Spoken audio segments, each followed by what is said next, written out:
Bom, boa noite. É um prazer estar com vocês aqui.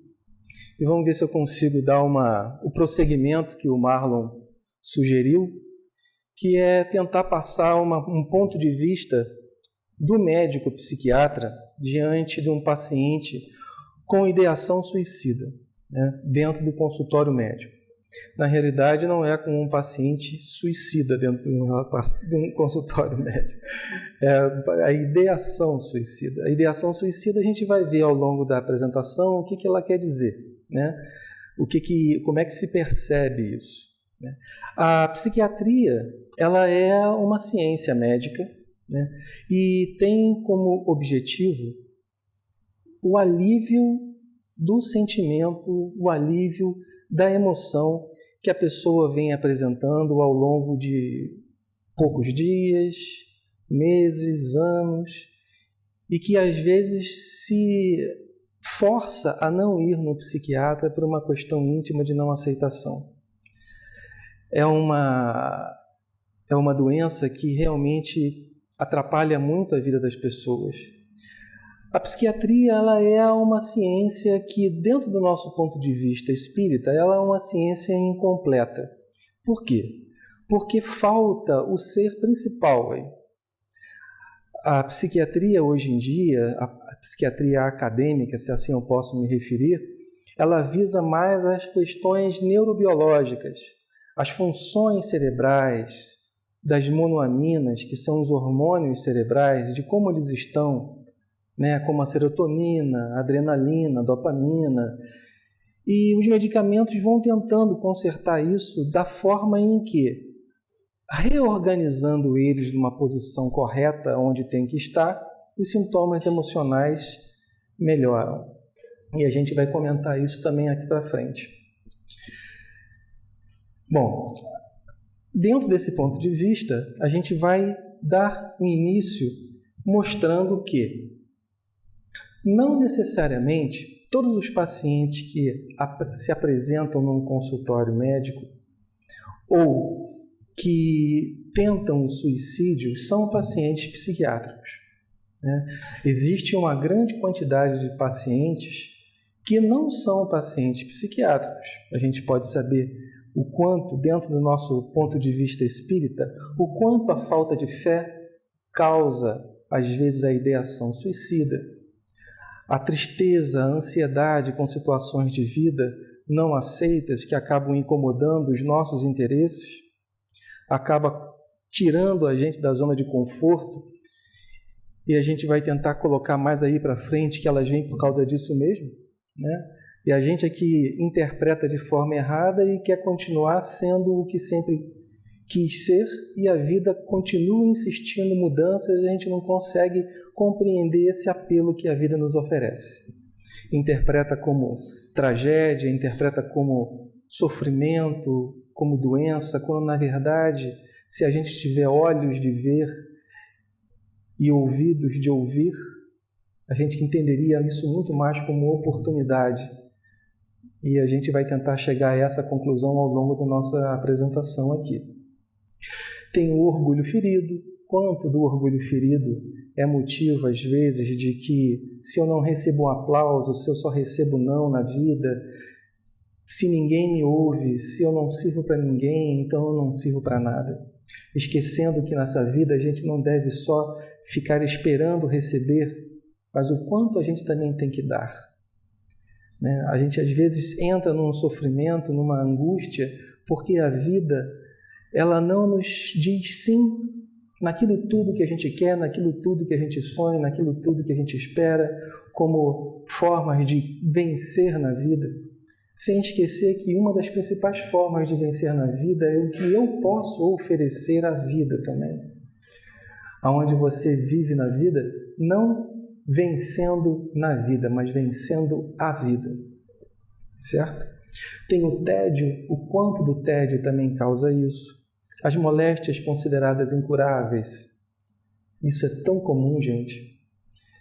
Indução de terceiros encarnados e desencarnados. E eu gostaria aqui de fazer uma lembrança bem interessante, inusitada para o assunto, Quem já leu esses 3 livros, a trilogia da Ivone Pereira? Alguém já leu? Gente, essa trilogia ela é muito boa, muito agradável de se ler, muito gostosa, apesar dos 3 finais bem tristes, né? Que a Ivone acaba cometendo suicídio em 3 sequências de vida dela. E uma delas, que ela se joga do penhasco, se eu não me engano, é o Drama da Bretanha, onde ela é influenciada por um espírito quase que hipnotizada e ela vai, se joga. Isso é um exemplo que a gente trouxe aqui só para lembrar em relação a esse tipo de modo, né, de se suicidar. E nós temos também dela o Memórias de um Suicida, onde Camilo Castelo Branco, o Camilo Castelo Branco, um grande escritor, poeta, romancista português do século XIX, em que após ele contrair a sífilis, ele tem a neurosífilis, que age como lesão da via neural ocular, e ele acaba perdendo a visão e ficando cego. Ele não suporta isso. Ele acaba se matando com um tiro no ouvido. E todo o livro vem contando a trajetória dele, do sofrimento. E uma curiosidade bem interessante em relação a esse livro é que esse livro ele foi esse livro foi terminado pela Ivone em 1842, 2 anos antes do Nosso Lar. Mas a FEB, ela só achou legal colocar isso a nível de editora para vender depois de 10 anos, em 1854. 1954, né? Isso é bem mais de 10 anos. Então, em 1954, 10 anos depois do Nosso Lar. Por quê? Porque eles estavam esperando o povo se acostumar com a ideia do mundo espiritual, né? E se a gente vê a relação incrível que existe entre a psicografia do Memórias de um Suicida e do Nosso Lar, a gente vai ver que os dois passaram por lugares tenebrosos, foram resgatados, foram para a colônia, um para o Nosso Lar, o outro para o Hospital Maria de Nazaré, e ambos foram esclarecidos depois de tratados.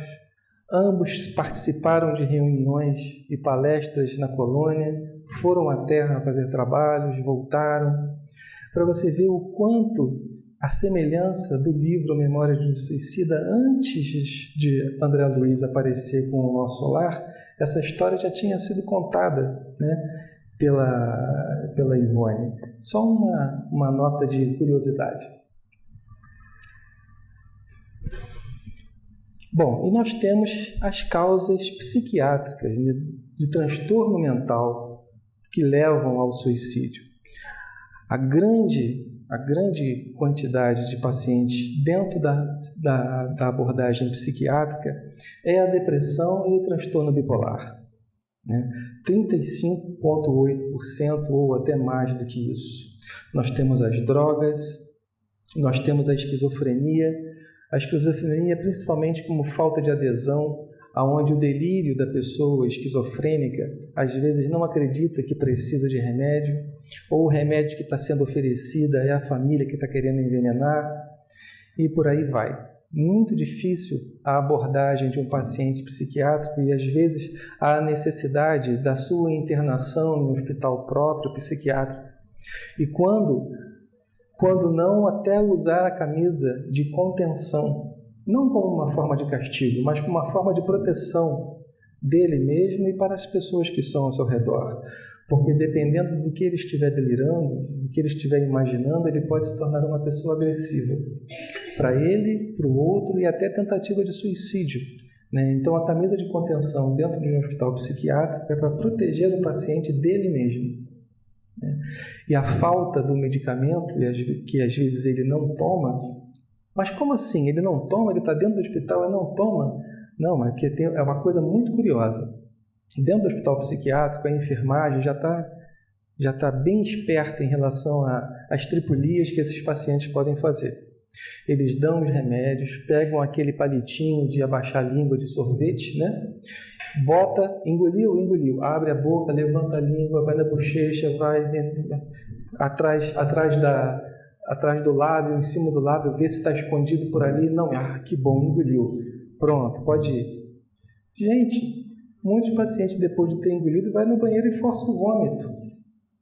É incrível. Então, às vezes, existe a necessidade da camisa de contenção, porque a gente, mas eu estou medicando esse paciente, como é que ele está? Aí vai aumentando o remédio, aumentando, até que chega essa luz, que aconteceu uma vez, né, quando eu trabalhava no Bom Retiro, que foi, a gente estava aumentando o remédio, depois veio uma paciente e falou assim, doutor, essa aqui fica vomitando toda hora lá no banheiro. Aí eu disse, tá aqui, né? Aí a gente começou a fazer um medicamento injetável. Aí injetável não dá para jogar fora. Aí o resultado apareceu. Aí ela ficou tranquila, voltou para casinha, né, como diz o pessoal. E aí a gente começou a conversar de novo e ela agradeceu, né, pela injeção e pelo medicamento que foi dado e pelo período de camisa de contenção e às vezes até amarra na cama também. Porque a camisa de contenção deixa as pernas livres, né? Se a pessoa, às vezes, tem um intuito de se matar, ela sai correndo para bater com a cabeça na parede. A coisa é muito, muito cuidadosa, tem que ter um jeito muito, muito carinhoso de lidar com essa situação. E, às vezes, as pessoas pensam que o hospital psiquiátrico está prendendo, está amarrando, e a questão não é uma questão de punição e nem de castigo, é uma questão de proteção dela mesma e dos outros pacientes, e da própria instituição. Porque um suicídio dentro de uma instituição, onde o familiar botou o paciente lá com toda a confiança, né? Isso dá um problema danado de Ministério Público. Então, o cuidado é, assim, bem excepcional, bem intenso. Né? Mas nós temos, apesar, como se a doença não fosse somente a portadora de grande infortúnio para esses pacientes, os sintomas de depressão, os sintomas de angústia, que fazem eles às vezes imaginarem que a vida não presta, que a única saída é o suicídio. Apesar de todos esses sintomas que tanto angustiam e que tanto prejudicam, vem a sociedade com um estigma. A Associação Brasileira de Psiquiatria está lançando quase que uma campanha permanente, junto com as federativas dos vários estados do Brasil, como também com o próprio governo federal, a psicofobia é crime. Porque é um paciente que precisa ser entendido, é um paciente doente. Não é um paciente necessariamente dominado pelo demônio. É um paciente doente, a gente vai esclarecer isso para vocês aqui. Eu tenho certeza que vocês aqui vão sair bem mais esclarecidos do que é doença psiquiátrica. Não é aquele bicho de 7 cabeças, da onde vem isso, uma doença subjetiva que não... O que é? O que é doença psiquiátrica? A gente vai tentar resolver essa questão aqui de dúvida e de incompreensão. Mas o estigma, ele tem 3 filhos. Né? Tem o estereótipo, tem o preconceito, tem a discriminação. Vamos tentar entender devagarzinho o que é o estereótipo, o que é o preconceito e o que é a discriminação, que são filhas desse estigma que tanto prejudicam o paciente psiquiátrico ao longo da sua vida social, familiar, profissional. O estereótipo são pressupostos sobre determinadas pessoas. Muitas vezes eles acontecem sem ter conhecimento sobre grupos sociais ou características de indivíduos. É uma crença negativa, fora da normalidade. É como se ele tivesse uma etiqueta de que é uma pessoa estranha. É o estereótipo. Olha para ele, é uma pessoa estranha, é uma pessoa que chama a atenção. O preconceito. O preconceito é a reação emocional a esse tipo de paciente. Né? Reação emocional a um determinado grupo causando medo ou raiva. Aquela pessoa é estranha, é o estereótipo. O que eu vou sentir por ela? Medo, raiva, ódio. Isso é o preconceito. E o que é a discriminação? É a resposta comportamental a essa resposta emocional. Então nós temos o estereótipo, que é a fachada, que é a marca, que é a etiqueta do paciente estranho. Nós temos o preconceito, que é a reação emocional a essa estampa. E nós temos a discriminação, que é a reação comportamental a essa reação emocional. E aí vem evitar, negar, prejudicar, atrapalhar, não ajudar, não oferecer emprego ou negar emprego, agredir. Então, além de todo o problema que essa pessoa traz com o incômodo dos sintomas que as doenças psiquiátricas trazem, ela tem todo essa estrutura social que também vem minando e prejudicando a sua situação. Então, ela está insatisfeita consigo mesmo, as dores da emoção são profundas e insuportáveis. E aí, o que ele quer? Ele quer ser entendido, ele quer ser acolhido e encontra esse tipo de comportamento, às vezes em casa, às vezes no trabalho, às vezes na vida social, seja ela qual for. Mas nós não estamos falando aqui somente dos outros em relação ao paciente. Nós estamos falando aqui também do paciente. Porque existe muito paciente, como eu disse antes, que não procura o médico psiquiatra porque não aceita que o que ele está sentindo é depressão. E aí vai rendendo, a vida fica insuportável. Aí ele vai contrariado, sendo carregado, até chegar à conclusão que com os efeitos dos remédios ele melhora e que poderia estar tendo uma qualidade de vida e um bem-estar há muito mais tempo, e ele negou isso por causa de um preconceito que ele mesmo tem quanto à doença que ele possui. Hoje mesmo foi ótimo, né? Eu estava atendendo no consultório, aí chegou um paciente que eu tinha atendido há um mês atrás. E aí, conversando com ele lá, ele tinha sido levado pela ex-esposa, que se tornou amiga e estava preocupada com ele. Estava chorando, estava agoniado, ansioso. Começamos a conversar e eu fiz o medicamento para ele e ele não queria aceitar que estava com um problema psiquiátrico. No caso dele era um transtorno bipolar que estava na fase depressiva. E aí a gente começou a conversar com ele, tentando orientar, tentando mostrar para ele que aquilo era uma realidade de doença e que ele tinha que se tratar como outra doença qualquer.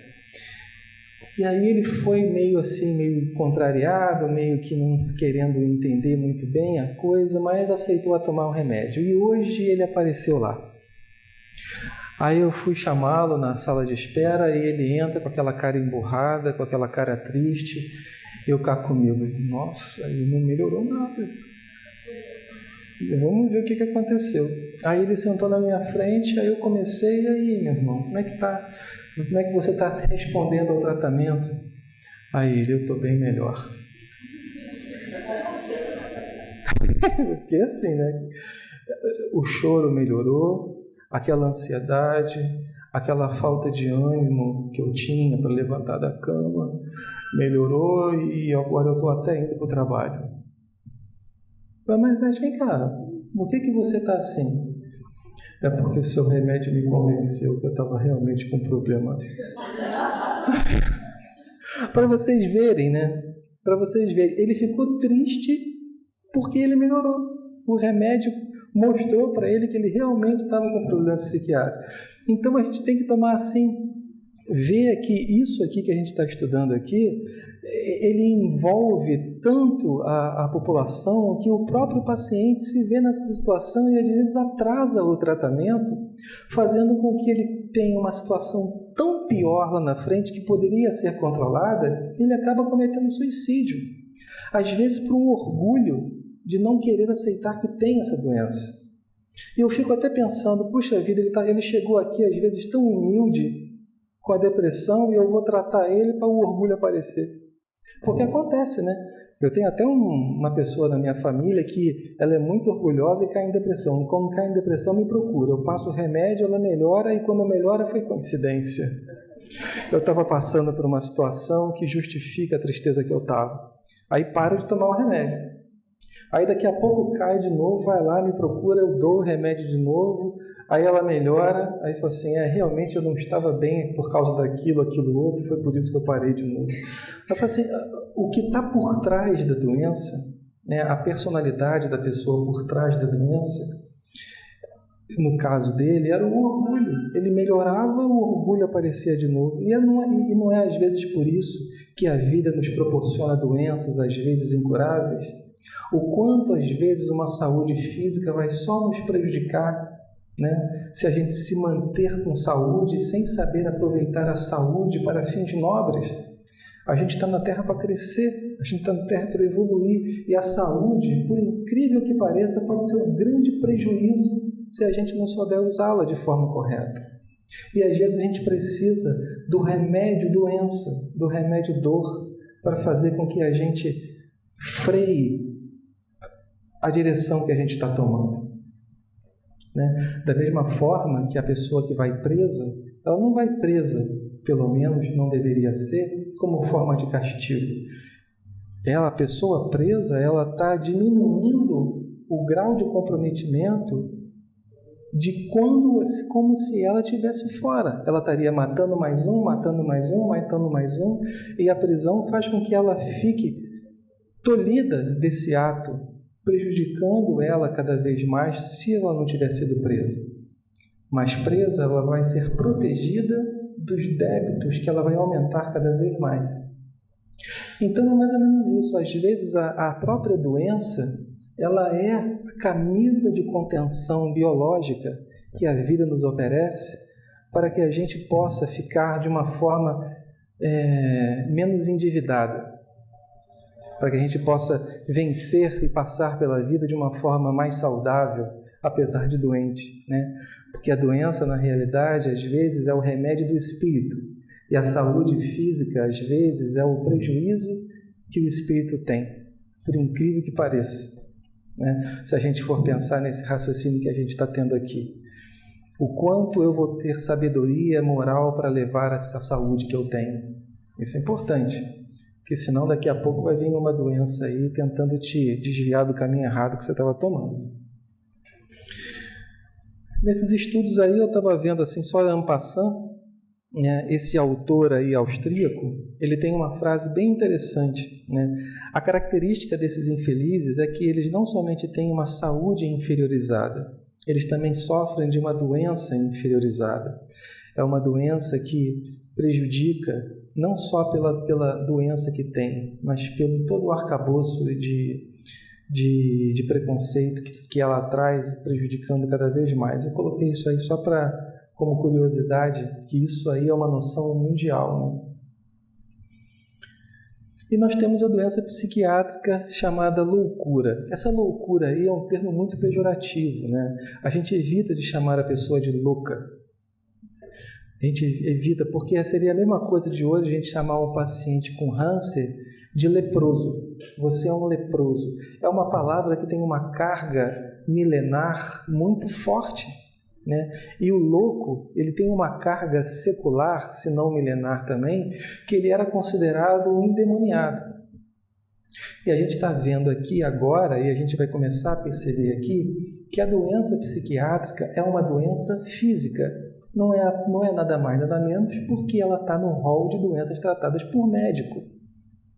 Então, o cérebro, ele é um órgão que adoece também. Nós temos o estômago que adoece, o coração que adoece, o pulmão que adoece, o rim, o intestino, seja lá o que for, os olhos. O cérebro é um órgão e também tem todo o direito de adoecer. Só que tem os seus sintomas particulares. O estômago da má digestão, o pulmão da falta de ar, o coração da arritmia, o intestino da diarreia ou prisão de ventre. O cérebro não. O cérebro acomete o comportamento. Ou então a estrutura mecânica. Aí depende de qual o problema que o cérebro está tendo. Se é o neurologista que vai ver ou se é o psiquiatra que vai ver. A gente fica até brincando no meio médico lá que o neurologista é o que trata do hardware, o psiquiatra é o que trata do software, né? Então a gente é um pouco mais requintado, mas nada disso. Todos os dois melhoram bastante a qualidade de vida dentro do problema de saúde que a pessoa tem. Então, a doença psiquiátrica, ela é uma doença física, ela é uma doença orgânica. Apesar dos sintomas serem emocionais e às vezes muito confundidos com personalidade, com caráter, do jeito que a gente está colocando aqui agora. E é isso que faz muitas vezes a pessoa sofrer o preconceito. Se a gente vê uma pessoa depressiva deitada na cama, não querendo levantar, querendo ir para o trabalho e não consegue, e aí chega uma pessoa e fala assim: deixa de ser vagabundo, rapaz, levanta isso daí e vai trabalhar. Gente, isso é uma violência com esse paciente, o depressivo, porque isso que você está pedindo é o que ele mais quer, só que ele não consegue. Ele não consegue. A depressão, ela é muito... ela tira toda a tua capacidade de vontade, de querer fazer. Diferente da pessoa indolente, que de repente tem os mesmos sintomas não, o mesmo comportamento, mas ela está ali meio mole, meio não querendo fazer nada mesmo, porque é justamente isso que ela quer. Esse sim, a gente pode dar um tapa assim e vai trabalhar. Mas o depressivo não. Mas ele é confundido. Às vezes a pessoa depressiva ela é confundida com uma pessoa de caráter fraco, de personalidade fraca. Mas isso não é verdade. Às vezes é uma pessoa forte, firme, que quer trabalhar. Sempre foi uma pessoa, a gente tem exemplos no nosso consultório de pessoas que sempre foram ótimos profissionais, ótimos funcionários, recebendo sempre elogios, e de repente aparece triste e não consegue ir mais para o trabalho. Isso é uma doença física, né? É uma doença psicossomática. A tristeza, o choro. Pô, mas você está falando que a doença, que o choro, a emoção de raiva, a emoção de tristeza é um sintoma físico? Eu pensava que isso era um sintoma emocional. Tem pessoas que até confundem, e tem toda razão, porque o choro, a tristeza, a raiva, a ansiedade são reações humanas. Elas são reações humanas. Eu não vou dizer que porque aquela pessoa está chorando que ela é depressiva. Mas como a tristeza está prejudicando a sua vida de relação, a sua vida profissional, quando a gente vê a intensidade sem motivo ou a intensidade exagerada por um pequeno fator causal, a gente pode pensar e imaginar que por aí tem alguma coisa além de simplesmente a reação humana que tristece, que balanceia um pouco a gente, mas daqui a pouco a gente vai e resolve a situação e continua a vida. Tem gente que morre uma pessoa querida na família, fica uma semana triste, o pessoal do trabalho até compreende, 2 semanas começa a voltar devagarzinho e tal. E o que dizer da pessoa que morre um parente e fica 1 ano e meio sem conseguir trabalhar e sair da cama? Então são essas reações assim exageradas. E às vezes até os pacientes que chegam, doutor, aí chega chorando, a gente fica até aguardando, porque a gente tem na nossa mesinha já um papel, um lencinho de papel, ele já vai, já senta chorando, começa, a gente fica aguardando ele tomar fôlego para falar. Doutor, a minha vida está ótima. A minha vida social, profissional, meu salário é razoável, não é isso, eu me relaciono muito bem com a minha família, tenho amigos. Eu só quero saber uma coisa, doutor. Por que eu estou assim? E chorando ali, triste, não consegue sair da cama, não consegue nada. Isso é um sintoma físico. Da mesma forma que gastrite melhora com remédio, da mesma forma que arritmia, pressão alta, asma melhora com remédio, o medicamento psiquiátrico ele também melhora com comprimido. É por isso que eu estou falando que o sintoma emocional de uma pessoa depressiva é um sintoma físico. Por quê? Da mesma forma que a dor melhora com a dipirona, a febre com o paracetamol, a bactéria com o antibiótico, O antidepressivo vai melhorar esse sintoma através de uma ação física, de reestruturação dos hormônios cerebrais. E o remédio tira a pessoa daquela tristeza. Seria muito bom, eu acho que vocês vão concordar comigo, se remédio tratasse caráter e personalidade, não seria? Mas seria maravilhoso, né? A gente jogaria na caixa d'água de vários lugares aí, em alguns planaltos centrais, e aí talvez a gente conseguisse resolver algumas coisas, né? Fora a brincadeira, lógico, mas para vocês perceberem que a coisa não é assim. O caráter e a personalidade, remédio não alcança esse nível de tratamento. Isso aí é com o psicólogo ali, com esse pessoal aí, né, que trata essas cabeças, né? E eu estou estudando bastante Jung agora, junto com o autodescobrimento que a gente está fazendo trabalho junto com o Marlon, estudando Joana de Ângeles. Isso é incrível. Eu acho que a medicina do futuro vai ser o reequilíbrio do homem consigo mesmo, né? Porque a causa de todas as doenças que a gente tem como grande cúmplice, o cúmplice principal nós mesmos. A gente não vem com um corpo doente por ter tido azar de ter nascido com um corpo doente. A gente sabe que a gente é responsável por todas as situações que aparecem na nossa saúde. E então a doença física, a doença psiquiátrica é uma doença física por causa disso. E aí alguns sintomas, né, para a gente ter uma noção do que é e o que pode levar as pessoas com depressão e pontuarem aí, puxa, vai no psiquiatra, porque se a gente não tratar e não começar a dar atenção a isso, não mostrar para as pessoas que elas podem melhorar, elas podem, isso prejudicando cada vez mais, levar ao suicídio. E isso é muito comum. O suicídio por causa de não aceitação do que tem e não quer tratar, e a coisa não anda, a coisa vai piorando e essa situação acaba acontecendo dentro do nosso lado médico-psiquiátrico, né? Então, a depressão, a apatia, o pensamento lento, né? A desmotivação, o isolamento, a depressão, quer ficar quietinho, o transtorno de ansiedade, palpitação, a irritabilidade, a falta de ar, o suor, a sensação de que vai perder a razão, a sensação de que vai morrer, corre para a emergência. A ideia mesmo de morte iminente. E ainda tem que chegar na emergência e ouvir o clínico lá da emergência dizer que você não tem nada. Acha que está morrendo do coração e melhora com diazepam na veia. Acalma, tudo melhorou e vai para casa tranquilo. E às vezes eu já tive paciente falar para mim: doutor, eu fui no médico e tive que voltar para casa com o rabinho para as pernas pelo mico que eu paguei. Mas não é, a gente sabe que isso não é mico. Isso é um sintoma físico realmente que a pessoa tem essa sensação de que vai morrer, né?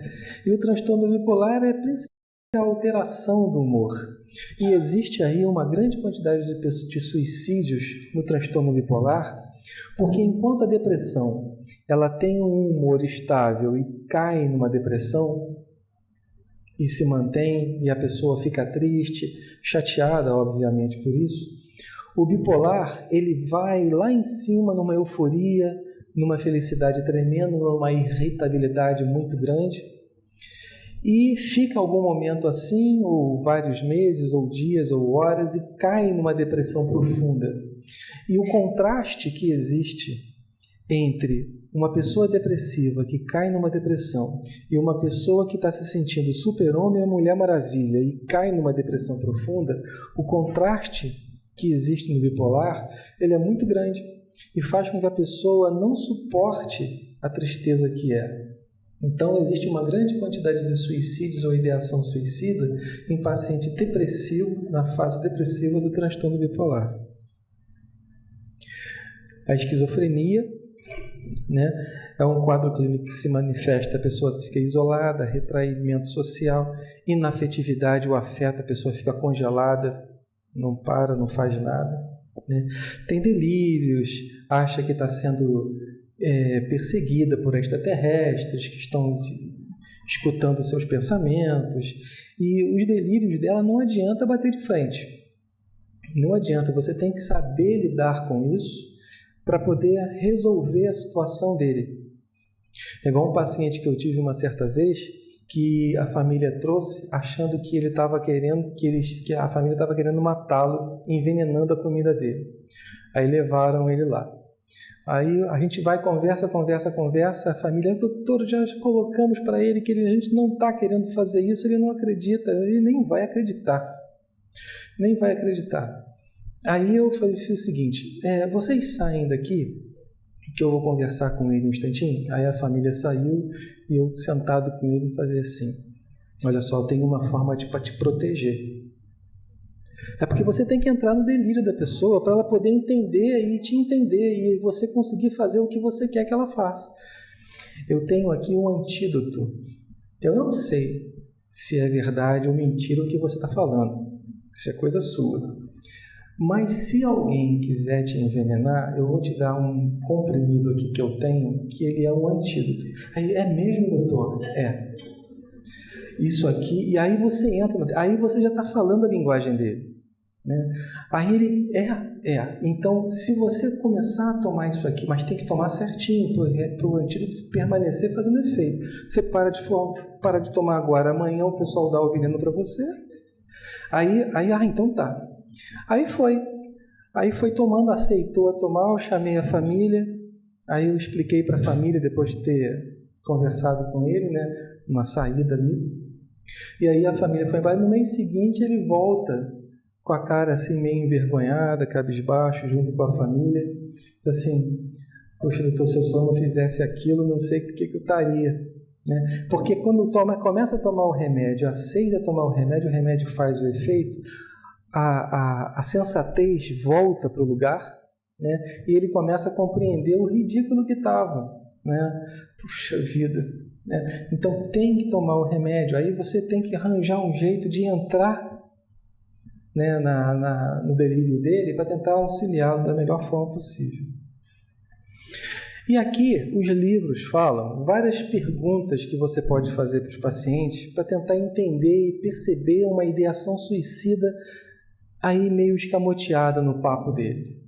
Quer dizer, na realidade, você não precisa perguntar se ele está infeliz ou sem esperança, porque às vezes o paciente se senta na tua frente e se você perguntar isso, ele vai falar assim, doutor, está me perguntando isso para quê? Tu não está vendo aqui? Né? Então tem certas coisas que você não precisa nem perguntar. Desesperado, ele vai começar a contar que ele não está conseguindo fazer nada que fazia antes, não está conseguindo trabalhar, o relacionamento da família já acabou, foi para o brejo. Né? Incapaz de enfrentar os dias, isso ele conta também, sem vontade de sair da cama, de ir para o trabalho, que sua vida é um fardo, né? Que não vale a pena viver. Aí sim, você percebendo tudo isso, você pergunta para ele, vem cá, você está com ideia suicida? Está querendo se matar? Aí ele vai ficar com aquela carinha assim, já passou essa ideia pela cabeça, doutor? Sim, eu sei. Isso aí é um sintoma, é muito comum a pessoa pensar isso. E apesar do remédio que eu vou te passar agora, ele vai demorar um pouco a fazer efeito e essas ideias vão continuar aparecendo na sua cabeça. Eu não vou proibir você de parar de pensar de se matar, porque é impossível isso. Você tem que explicar para ele que isso vai continuar aparecendo até o sintoma da depressão melhorar, porque ele só está aparecendo porque a tristeza está existindo. No momento que a tristeza deixar de existir, o sintoma de pensar em morrer desaparece. E aí ele vem, o processo não termina aí. Aí se você percebe que ele está meio que aceitando a ideia de que ele estava com vontade de se matar, você pergunta, você já está fazendo algum plano para terminar com a sua vida? Você planeja isso? Você possui pílula, arma, corda para se enforcar? Já pensou em quando se matar? Aí você vai perguntando isso para ele, ele vai perguntando sim ou não. Aí você vai avaliando a intensidade do problema para ver se você passa remédio e vai para a família tomando conta ou você já faz o paciente sair dali para internar.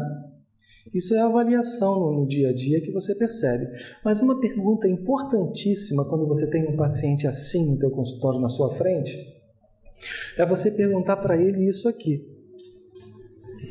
Qual foi o motivo de você ter vindo aqui hoje? Se ele está com ideia de se matar, se ele tem planejamento de se matar, Se ele está guardando objetos para fazer isso, por que você está vindo aqui hoje? Na realidade, quem quer se matar, se mata. Né? A pessoa, às vezes, procura o CVV, procura o médico em busca de auxílio, né? Um último recurso, às vezes, para tentar evitar uma coisa que ele não está conseguindo suportar, que é a dor, o sofrimento, ou seja lá do que for. E aí você começa a mostrar para ele que ele está justamente ali porque ele não quer isso. E ele está tomando a atitude melhor que ele poderia estar tomando. Que o suicídio não é a saída é o que ele está fazendo ali, buscando ajuda, buscando medicamento, e você utiliza a tua força de profissional médico na frente do paciente, porque isso existe um peso, né? A gente se aproveita disso e fala que você vai melhorar, que o remédio vai fazer efeito, que você vai se sentir melhor, porque eu sei que você não é o único que está assim, eu já tratei muita gente. Então você passa essa verdade para ele, essa confiança para ele, e isso é muito importante. É uma terapia da palavra, é uma energia que você passa, que às vezes junto com o estigma social, junto com a saúde que ele tem, o familiar em casa que não compreende, ele falta alguém que lhe dê confiança, lhe dê esperança, ele dê certeza. E isso é importante. E você passa isso para ele junto com o remédio, e ele vai tomar o remédio certinho e o efeito vai aparecer. O efeito aparece. Graças a Deus que aparece. E aí a gente fala para o paciente aqui, você sabe que se você se matar, vai acabar acontecendo a necrópsia, né? Já ouvi falar, doutor, o médico leva o corpo para o IML e tal. Não estou falando de você. Eu estou falando da necrópsia psicológica da sua família. Como assim, doutor? Sim, porque você acha que você vai morrer e ponto acabado, a vida da sua família continua normal. Vai ter necessidade de acompanhamento psicológico, orientação psicológica, auxílio, às vezes até medicamento, porque uma pessoa da família que é amada se suicidando, quantas pessoas outras caem em depressão e não vão ser motivo de outros suicídios acontecendo, né? Aí vem as dificuldades. Esse livro é ótimo, ele não é espírita, mas ele traz uma abordagem bem profunda e esclarecedora sobre vários temas. E aí vai perguntar para a família assim, a família vai sofrer assim, nossa, eu não percebi, que seria o antes de perceber, né, que ele estava numa situação prestes a se matar. Nossa, eu não percebi que isso ia acontecer. Nossa, se eu soubesse, eu tivesse a percepção de que ele estava assim, se eu tivesse a percepção que ele estava assado. E aí começa a vir uma série de questionamentos das pessoas que são os parentes, levando a culpas intensas de podia ter feito alguma coisa e não fez. E depois de perceber, né, não agiu. Nossa, eu percebi realmente que ele estava assim, mas nem me esforcei em levar ele no médico, nem sugeri ele a ter que tomar o medicamento, a fazer isso ou fazer aquilo. E esses questionamentos arrasam com o familiar de um suicida, fazendo que muitos deles tenham que procurar acompanhamento psicológico e às vezes até psiquiátrico. E é muito comum isso. E aí o Dr. Paulo Dal Galarrondo, ele tem um livro, Religião, Psicopatologia e Saúde Mental.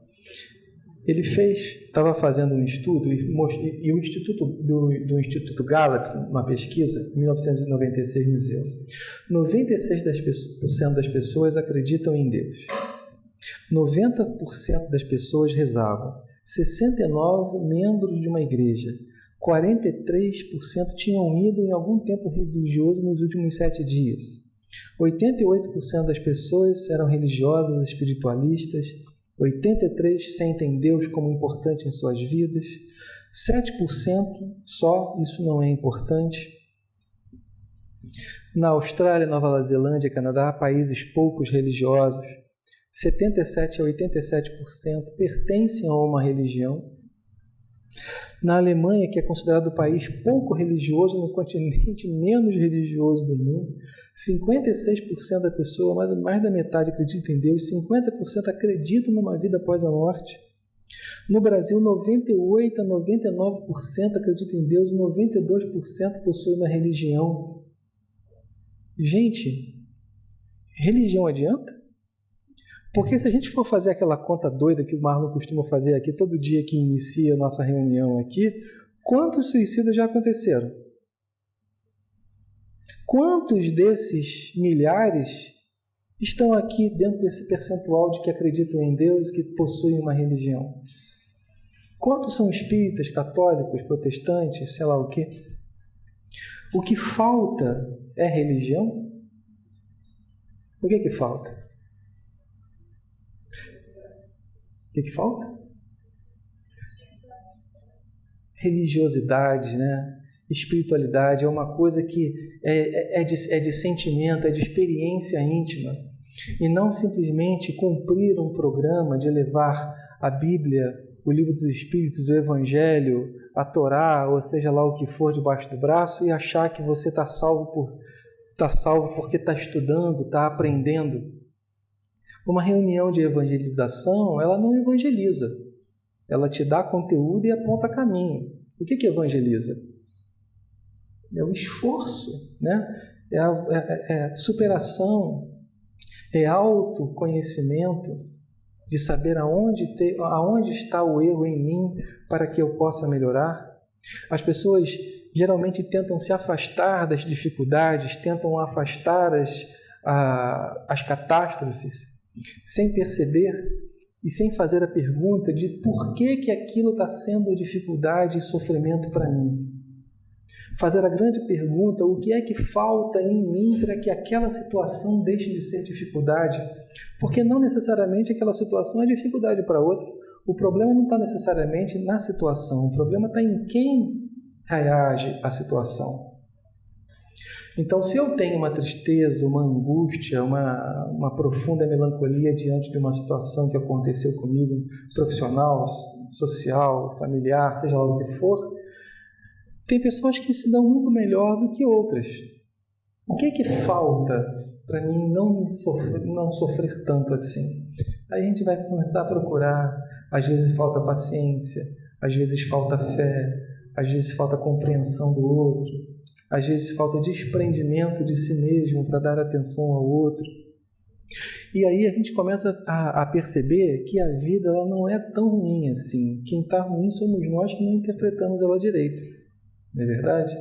E quanto de ignorância, dessa ignorância, nos causa dificuldade. Conhecereis a verdade e a verdade vos libertará. Deus vai libertar dessa ignorância. Né? Às vezes você vai no médico, o xarope, ele é amargo e você cospe fora. Ele é amargo, mas vai te curar. Né?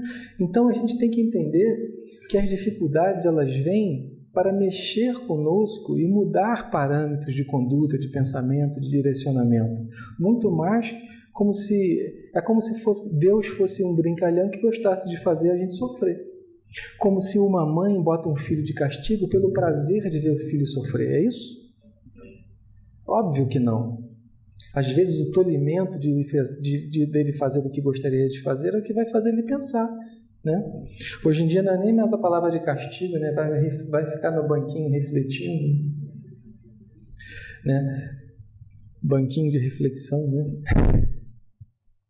Então, nesse mesmo livro, o Paulo Dalgalarronda ele coloca assim: há certo consenso entre cientistas, filósofos, psicólogos sociais de que a religião é importante instância de significação e ordenação na vida, de seus reveses e sofrimentos. Ela parece fundamental naqueles momentos de maior impacto para os indivíduos, como perda de pessoas próximas, doença grave, incapacitação e morte. Como é elemento constitutivo de subjetividade e, olha só, doador de significado ao sofrimento. A religião, ela serve para isso, tem esse objetivo. Basta a gente saber utilizá-la da forma que é. Não é só a gente ficar deslumbrado com as razões lógicas, com a ação do mundo dos espíritos. Isso é muito bonito, isso esclarece, isso mostra para a gente o que é a vida. Mas saber disso não é o suficiente. A gente tem que trabalhar aqui dentro. Porque a nossa salvação não está onde eu tenho que descobrir onde é que está a nossa salvação. A salvação está aqui dentro. Onde é que está Deus? Está aqui dentro de nós. Então nós temos que fazer uma interiorização, uma busca de uma resolução, de uma mudança de comportamento aqui dentro de nós.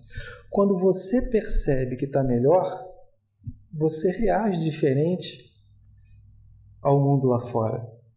Até chegar a um ponto, quem sabe daqui a alguns milênios, a gente for martirizado, a gente for chicoteado, colocarem uma coroa de espinhos na nossa cabeça, botarem a gente numa cruz de madeira, prenderem a gente lá, cheio de dor, e falar: Deus Pai, perdoa, porque eles não sabem o que fazem. Quando é que a gente vai poder ter essa noção? Porque só fala isso quem não tem ódio dentro de si. No momento em que aparece ódio, vontade de vingança, revanche, é porque algo dentro de mim não está bem. Eu tenho que trabalhar isso. E dentro dessa percepção de que não só religião é importante, existem muitas faculdades no Brasil e nos Estados Unidos, não sei, na Europa deve ter também, que estão fazendo vários trabalhos interessantes sobre isso. Em São Paulo, estão falando sobre saúde mental e religiosidade, são artigos de médicos, fazendo monografias, fazendo que é a apresentação de doutorado, de mestrado.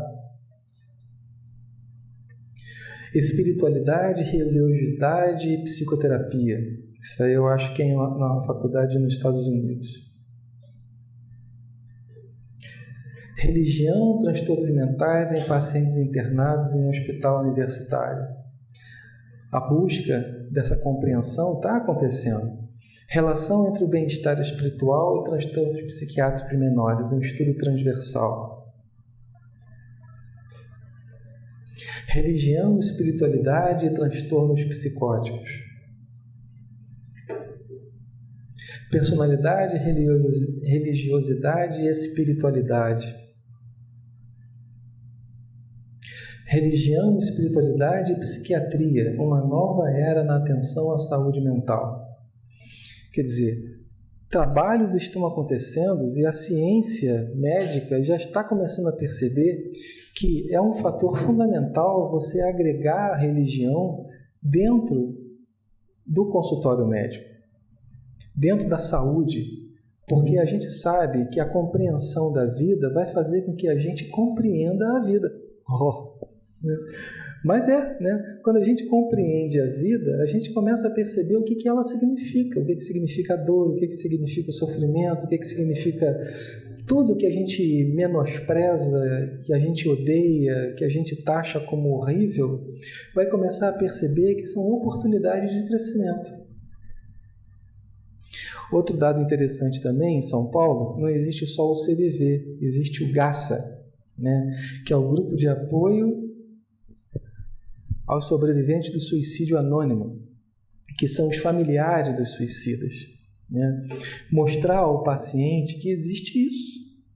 Mostrar àquela pessoa que tem ideação suicida que existe isso. O que ela vai causar é uma bomba atômica social, um suicida. Pode parecer que não, mas é. Influencia a família tem o seu relacionamento social, que vai influenciar o relacionamento social. E os estudos mostram que cada suicídio, 5 ou 6 pessoas sofrem consequências emocionais e sociais, que podem causar sequelas para o resto da vida. Aquilo que a gente estava falando, a culpa, a vergonha. 32 brasileiros cometem suicídio diariamente e mais ou menos 160 pessoas impactadas pelas perdas precisam de suporte. Um suporte psiquiátrico e às vezes um suporte psicológico também. Dados pouco específicos, mas estima-se que cada vítima de suicídio, outras 2 também tentam se matar.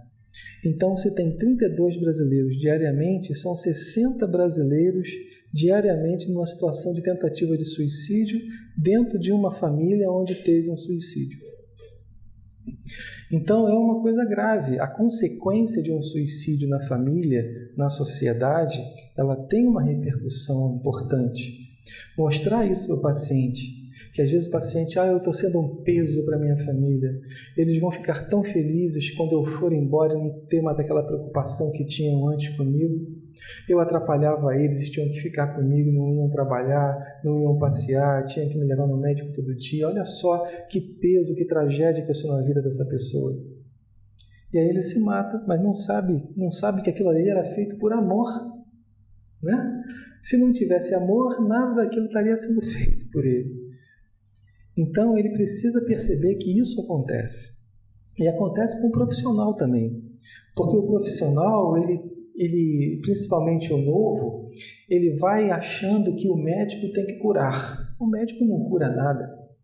O médico alivia sintomas, orienta, né? Coordena o tratamento, mas quem vai realmente se tratar é o paciente. Ele vai tomar os medicamentos vão fazer o efeito, mas ele não ficou doente por falta do remédio. Né? Ninguém fica doente por... Eu nasci e fiquei doente porque faltou remédio. Né? O do remédio ele aparece quando adoece, e adoece porque eu tenho responsabilidade nisso. O remédio não alcança onde está a responsabilidade, como a gente comentou aqui. Então nós é que temos que fazer esse papel. Suicídio e loucura no Evangelho segundo o Espiritismo.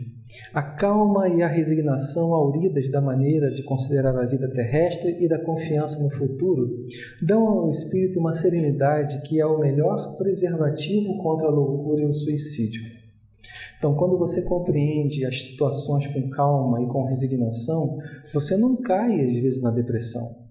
Às vezes você manda um paciente para o psicólogo que caiu numa depressão porque teve uma dificuldade profissional e você trata, lógico, o sintoma depressivo e tal, mas no momento em que ele vai e começa a se adaptar melhor à situação, compreender a situação, compreender o quanto ele tem que se resignar diante daquela situação, e se ele consegue resolver isso dentro de si, saber lidar com os conflitos de uma forma melhor, ele não cai na depressão que tem a tendência. Entenderam?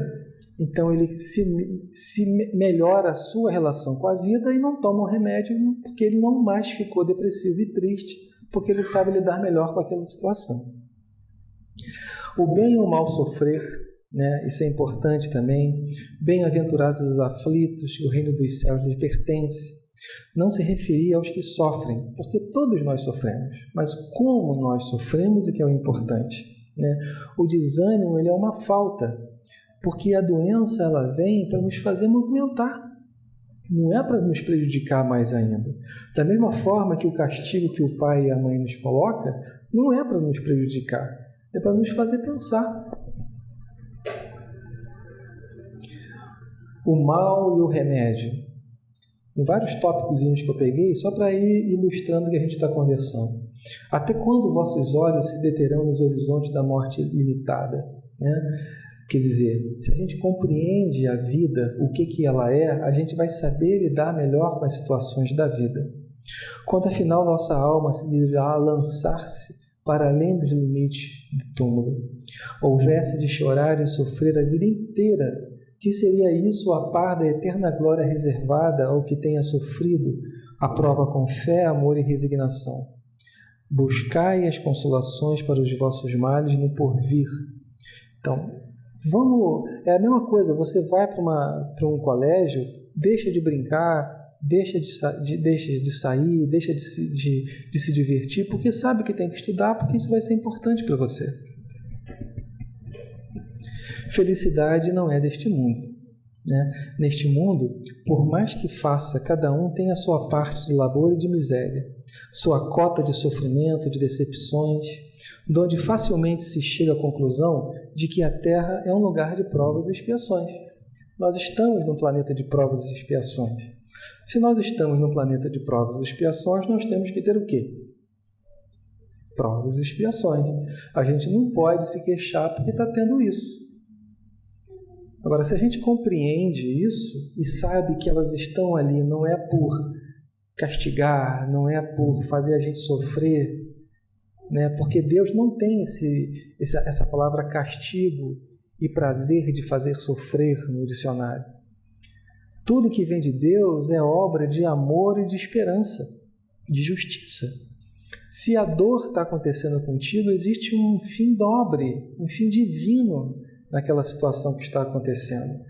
É lógico que o nosso egoísmo, o nosso orgulho de querer ter a vida do jeito que a gente quer, vai se sentir muito incomodado com isso. E é por isso que a gente rejeita e acha isso horrível.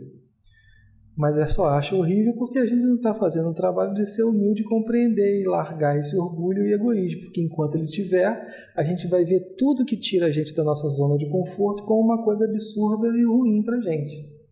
E na realidade não é. É o filho que não entende o castigo, vai estar sempre sendo castigado. Então agora eu vou mostrar um filminho para vocês. Nossa, isso me emocionou bastante quando eu recebi pelo Face de um amigo meu, e que eu achei assim bem legal, bem interessante da gente colocar aqui para vocês verem, para fazer parte dessa sensibilização final da nossa reunião. É bem interessante.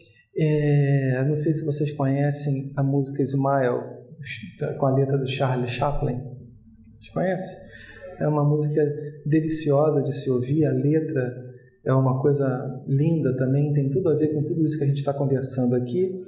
E eu queria que vocês não interpretassem isso como se a gente estivesse tendo um sorriso meio snob para a dor, mas que a gente interpretasse esse sorriso que ele coloca como uma compreensão de que essa situação significa para nós.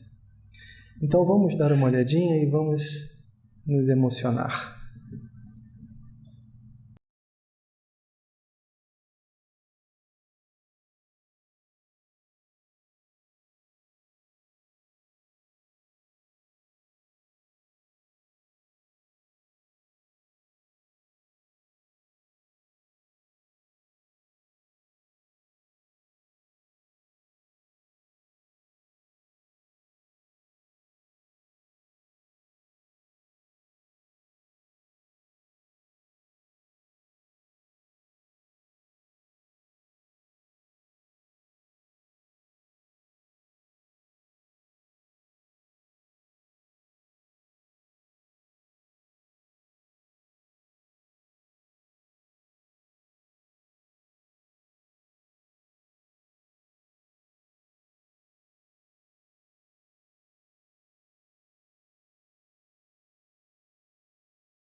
Bem-aventurados os que choram, porque eles serão consolados.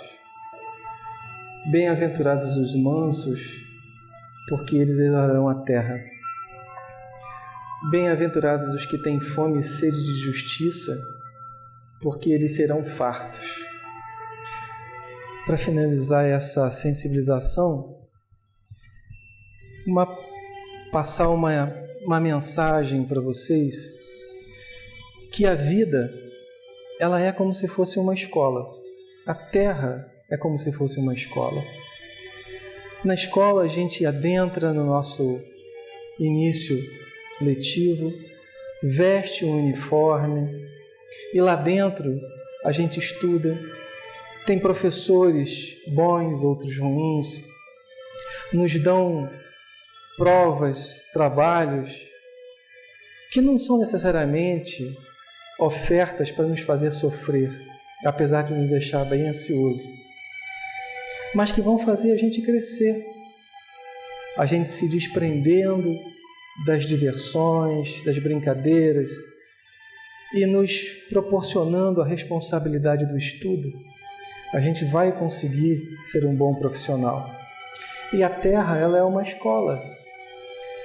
A gente adentra nessa Terra, veste o uniforme do nosso corpo físico e aqui a gente vai encontrar várias provas, vários trabalhos, várias situações que vão fazer com que a gente cresça, se aperfeiçoe e não são necessariamente para nos deixar angustiado, para nos deixar sofrido, para nos deixar triste, mas para fazer com que a gente cresça e que a gente se desenvolva e consiga superar essas dificuldades, adquirindo luz e adquirindo maturidade, porque a maturidade ela só aparece vencendo as dificuldades.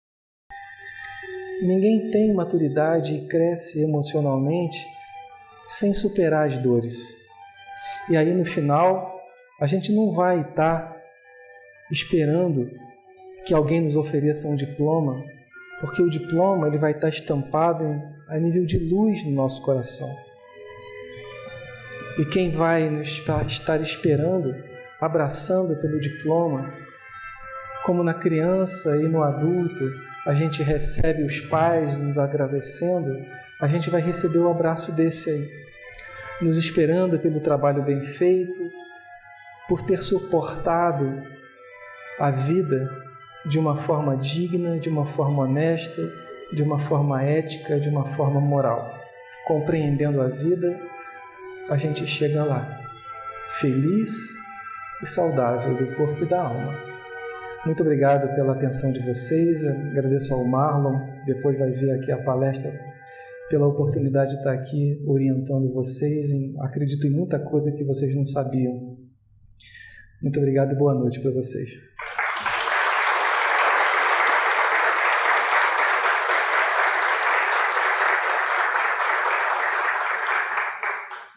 Eu deixei um tempinho aqui, se vocês quiserem fazer algum tipo de questionamento, me criticar, ou perguntar, pois não?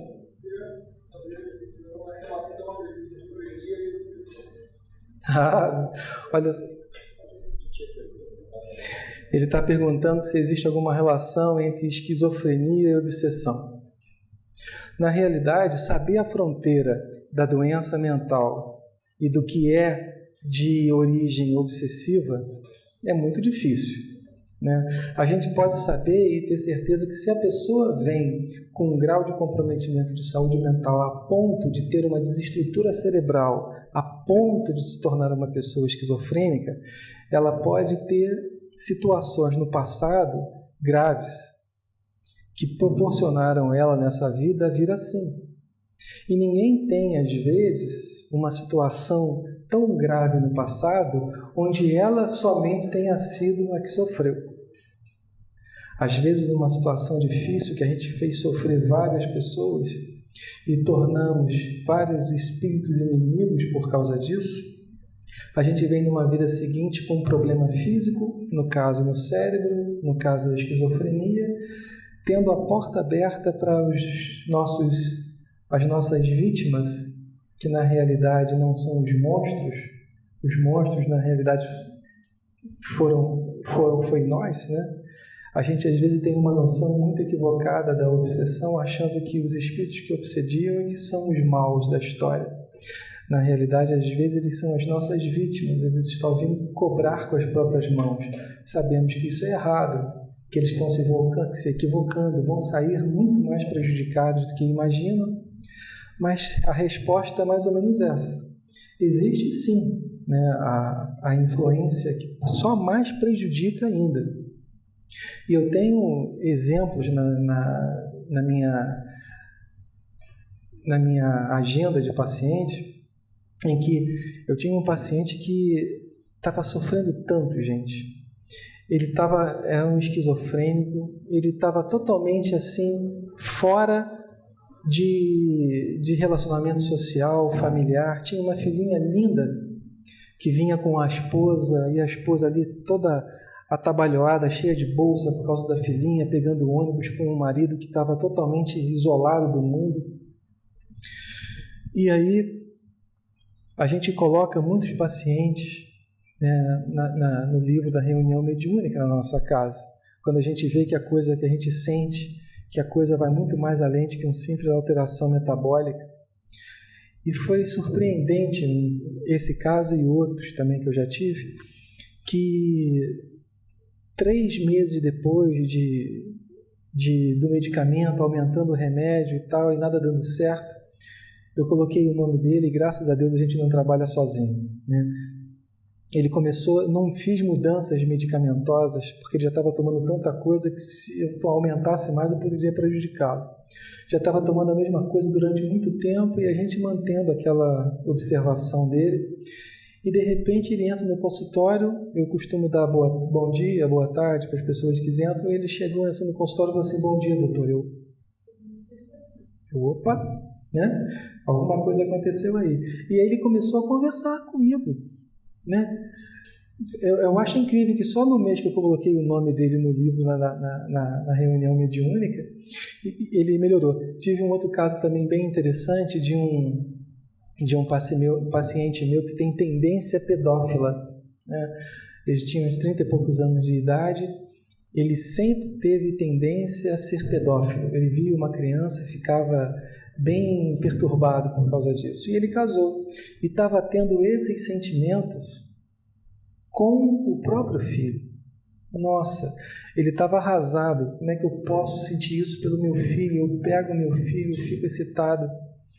E aí é uma coisa bem drástica, né? A gente percebe que a pedofilia tem todo um preconceito, a gente viu aqui, né? Por causa disso também, mas são pessoas doentes da alma, que precisam ser compreendidas, o que eles trazem do passado em relação a isso. Mas aí também a gente colocou na reunião mediúnica e dentro da doutrinação, dentro da médium lá, foi sabido que veio o espírito que estava incomodando ele e colocou detalhes, nem a médium sabia da situação, né, para ser tão assim definida dos detalhes que eu conhecia do paciente. Então deu para perceber, você está querendo ajudar ele, né? Você não sabe o que ele fez, não sei o que, aquela história de sempre que a gente conhece, né, quem trabalha em reunião mediúnica. E aí a gente foi começando a conversar, e a gente conseguiu dar um entendimento que ele falou que ia se afastar, mas a perturbação ia continuar, porque afinal de contas ele só excitava mais, né? Ele não era ausente do problema. Ele tinha o problema, ele só colocava lenha na fogueira. E depois dessa doutrinação ele melhorou. Ele até falou com a esposa, teve coragem de falar para a esposa o que estava sentindo. A esposa conseguiu compreender, acolheu, o ambiente da casa melhorou, as tendências, a perturbação para com o próprio filho melhorou, ele até teve outro também. Então a gente vê que a perturbação, seja em qualquer doença, qualquer transtorno psiquiátrico, a influência espiritual ela existe sim. Pois não?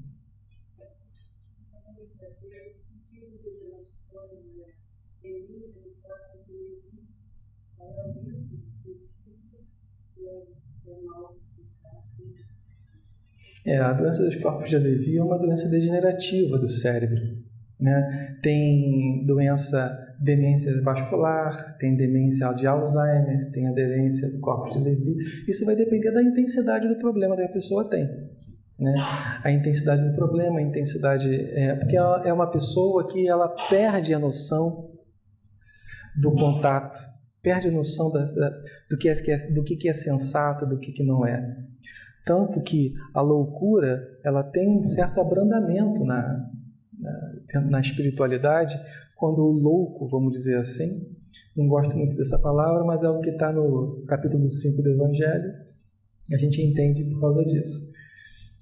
O louco, quando ele se suicida, ele tem um certo abrandamento na sua responsabilidade, que eles chamam de inconsciente. Mas aí, essa inconsciência, ela não tem fronteiras. A partir de aqui, dessa intensidade de problema, ele está tomando uma atitude inconsciente. Antes disso, ele era responsável. É meio difícil. E, na realidade, sempre vai existir alguma responsabilidade, porque ele não se colocou naquela situação de demência por ter recebido de graça um corpo que não era saudável.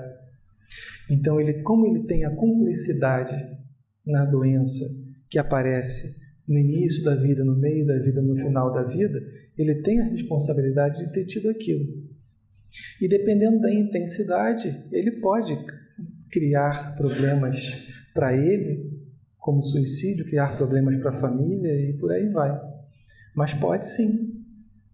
Vai depender da intensidade e dos cuidados que ele está recebendo.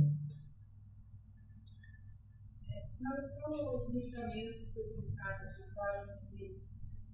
Existe também o problema da banalização da taxa preta, que está ficando muito comum. Já é uma troca de medicamentos entre as pessoas. Esse aqui é para controlar o sono, mas esse aqui troca comigo. O cara está vendo uma certa banalização. Porque o problema é que comentou.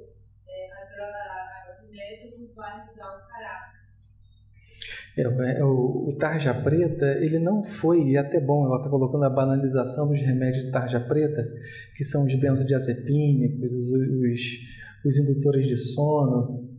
Esses remédios, eles não foram feitos para serem terapêuticos, vamos dizer assim. Eles não são remédios de uso contínuo, ou não foram feitos para ser assim. Eles são remédios para você usar eventualmente no momento em que haja um descontrole emocional, uma dificuldade de sono ao longo do tratamento. Às vezes, no início do tratamento, a gente até coloca ele diariamente, até porque o remédio de depressão, o remédio de delírio, o remédio do bipolar demora a fazer efeito. Não são remédios que você toma um comprimidinho ou a depressão foi embora no dia seguinte e vou para o trabalho. Seria muito bom se fosse isso. Isso acontece com os remédios de sono, esses tarja preta. Você toma um clonazepam, um bromazepam da vida desses aí, você toma aqui, dorme. Faz efeito ali em 10, 20 minutos. Então, a gente usa desse recurso enquanto os remédios de depressão, de bipolar, não vão fazendo efeito. No momento em que vão fazendo efeito, a insônia, ela geralmente vai se corrigindo, porque a insônia ela não era outro problema que o paciente tem. Ela é consequência do problema raiz, que é a depressão. No momento que a depressão e a ansiedade foram sendo tratadas com um remédio específico para isso, a insônia tende a se corrigir. E aí você deixa de dar esses remedinhos de tarja preta. Mas realmente tem profissionais que liberam direto, vai tomando, e é muito difícil, porque eu faço às vezes uso diário. Tem pacientes meus que tomam há meses, direto, há anos, tarja preta. Não por uma questão de ter sido prescrito por mim, mas que eles vieram assim. São remédios que para você tirar depois de estar viciado neles, são remédios difíceis para você conseguir tirar. E dependendo da idade, às vezes, chega uma vovozinha de 80 e poucos anos que toma diazepam, que toma Rivotril, há anos. Eu vou fazer ela sofrer.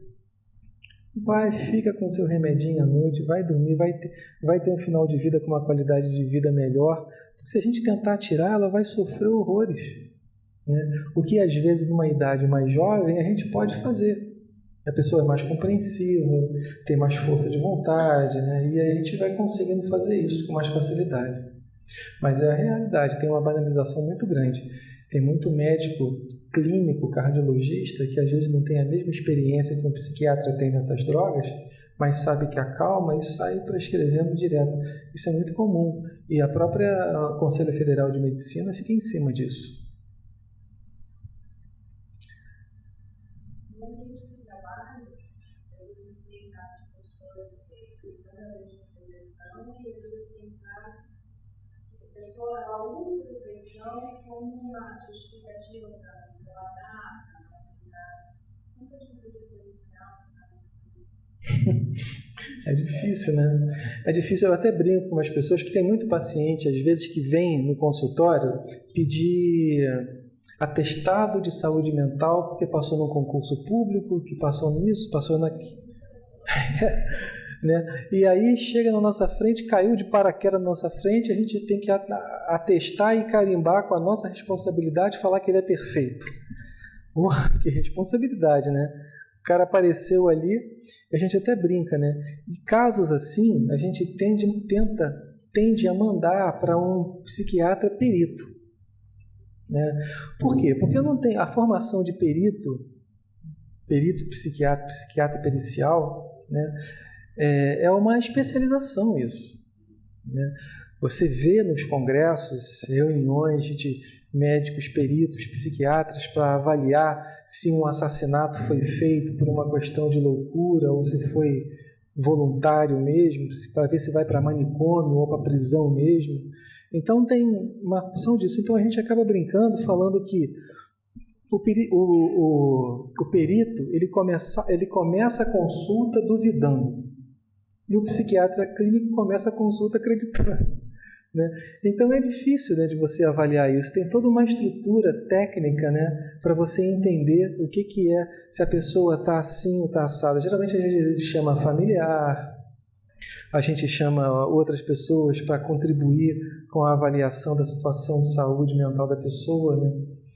E a gente vai aos poucos tomando uma noção básica do que está acontecendo realmente. Mas no início, assim, de cara, assim, é difícil mesmo de saber. Que tem gente que vai no perito, e a perícia, para mim, a gente até brinca lá no hospital que a gente trabalha, que os principais inimigos nossos são os peritos do INSS.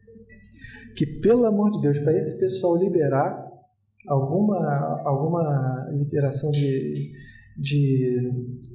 liberação de saúde, né, remunerada, pelo amor de Deus, eu não sei se é a Dilma que está cortando, porque a Previdência tá bom, mas é por isso também a gente tem que entender a situação deles. Tem muita gente que chega lá mentindo.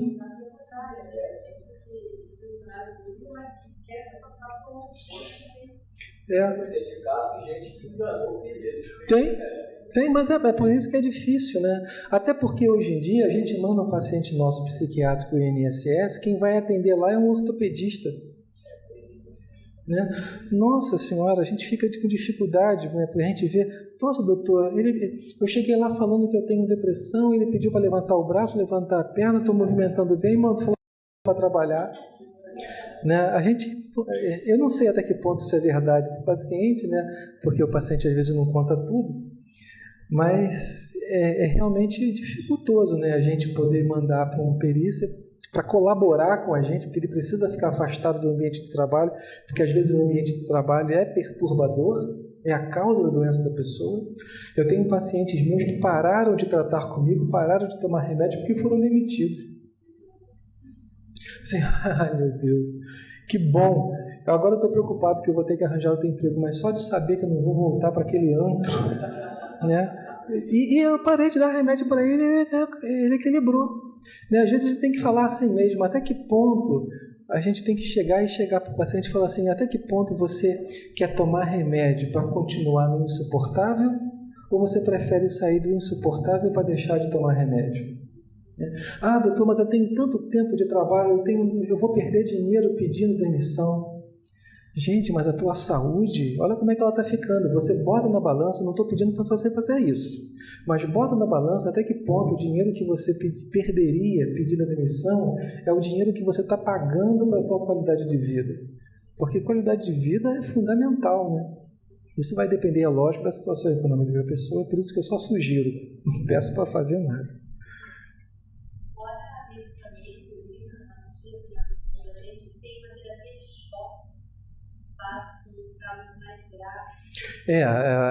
O choque, ele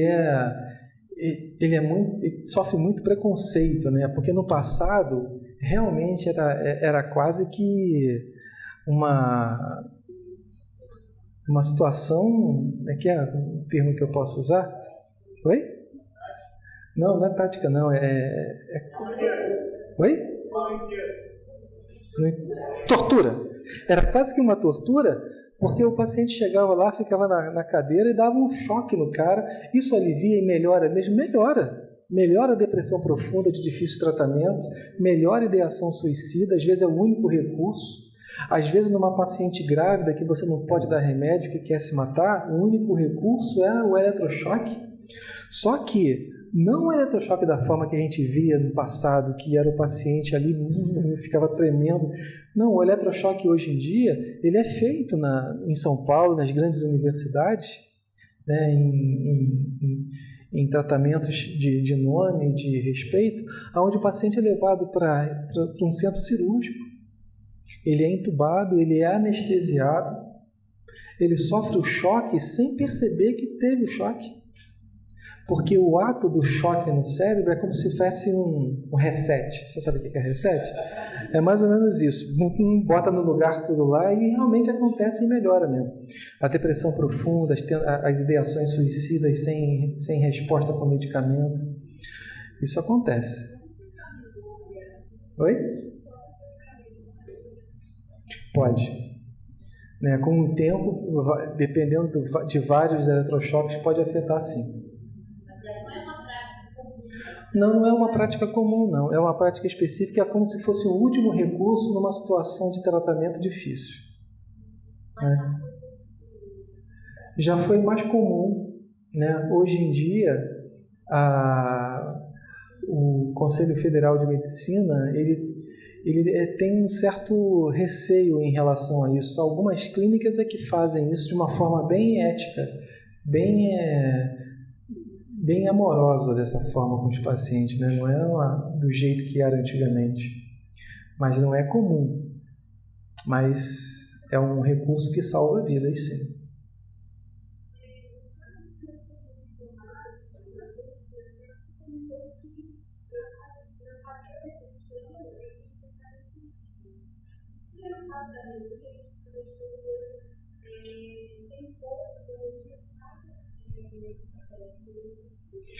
Isso acontece às vezes, e a gente inclusive o Marlon até já comentou aqui, quando o paciente está depressivo, né, ele está sem força, às vezes até para cometer suicídio.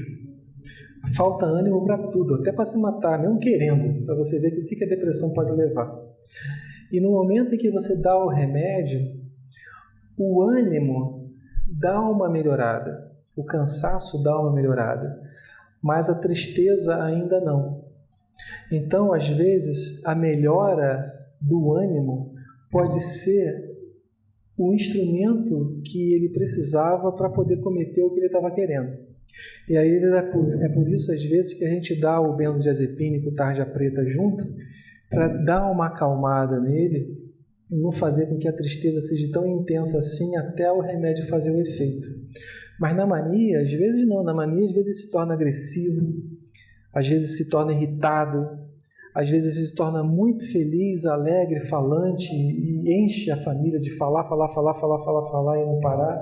Fica feliz, alegre e às vezes muito irritado, tenso, nervoso, hostil. Não com a intenção de se matar nesses momentos, mas na intenção até de uma atitude homicida. A depressão é que causa mais a parte de suicídio.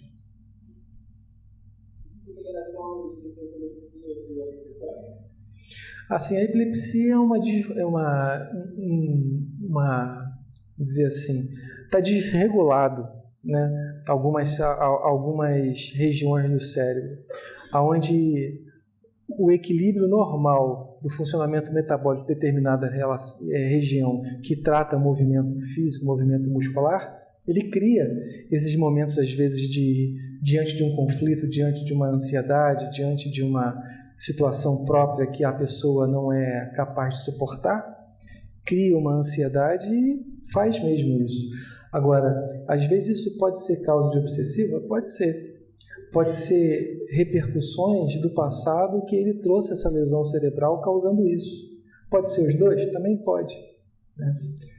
E aí é muito difícil você separar o que é um e o que é o outro. Geralmente são os dois. Pode falar.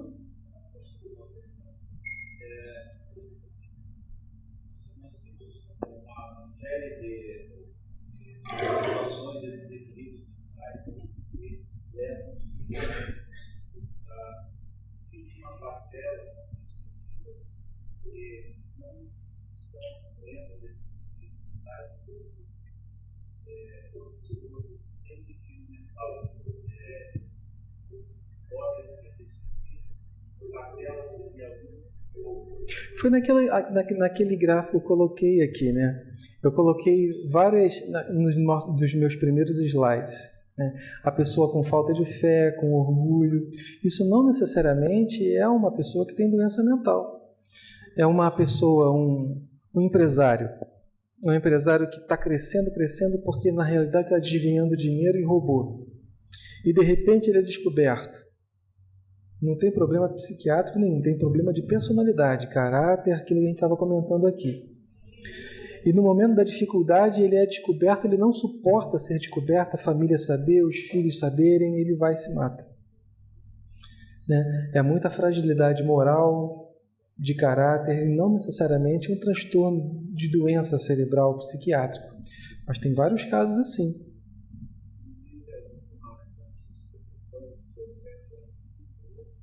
Ah, não, porque às vezes na realidade é difícil, né, você saber até que ponto um tem, ou que intensidade tem, ou o outro que não tem, né?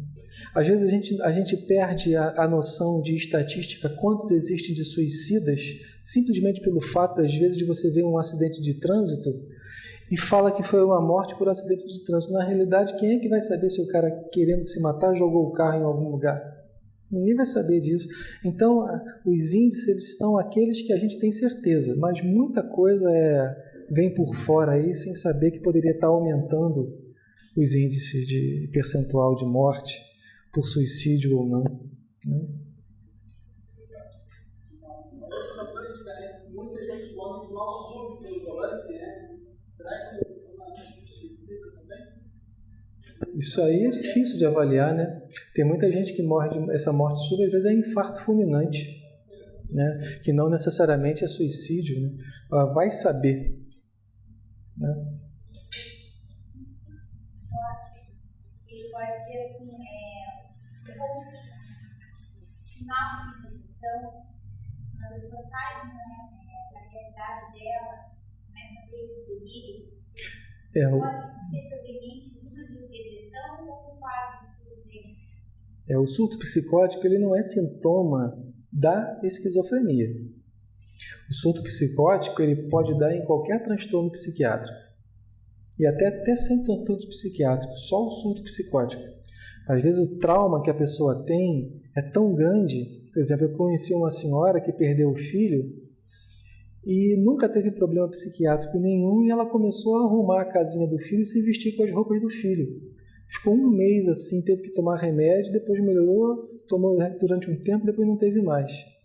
Então o surto psicótico pode vir até sem nada, mas geralmente o surto psicótico, quando acontece com a doença psiquiátrica, ela acontece nos piores estágios da doença psiquiátrica.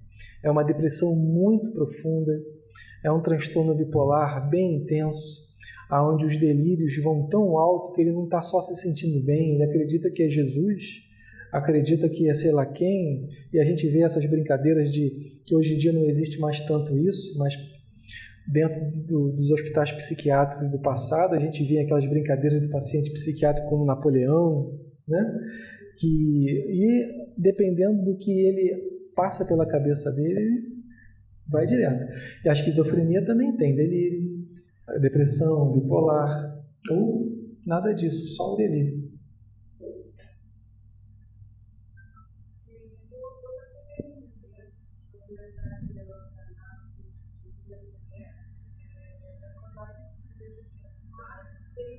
prática e ela se preocupar com muito curioso. Essas questões de estabilidade, a responsabilidade médica mais aceita de trabalhadores psicólogos não é psiquiatra, seria ginecologista. Sai aceitando o mulher, a produção direita e isso, ele sabe que isso é mais agradável do poder que a médica da cabeça. Então, ele vai se mostrar especializado na sistemática do paciente. Existe alguma preocupação do ser federal de ensino em restringir que esse tipo de medicamento seja, só possa ser receitado por quem tem especialidade em ensino? É muito difícil isso, né? O médico está com o carimbo, com o diploma, ele é responsável pelo que faz. O que vale aí é o bom senso do profissional, saber o que ele está fazendo e se aproveitar de colegas de outra especialidade para colaborar com o tratamento que ele quer fazer. Agora, isso aí é o que acontece com o que a outra pergunta que a colega fez ali, né? Os tarjas pretas aí inundando o mercado. Muita gente passando tarja preta só porque acalma, mas não se preocupando nem um pouco o tempo que vai ser feito e vai repetindo. E aí a dificuldade aparece lá na frente, porque os tarja preta, eles que são o vilão da história da prescrição. Vai começar a dar problema de memória, vai viciar, tem o comportamento da tolerância. O que é tolerância? A pessoa vai tendo que aumentar a dose para conseguir o mesmo efeito, que é mais ou menos o mesmo raciocínio da droga comum ilícita que a gente vê por aí. Tem que começar a fazer mais para dar o mesmo barato, né? Até chegar um momento em que ele tem que fazer não para se sentir bem, para não se sentir mal. Aí chegou no fundo do poço.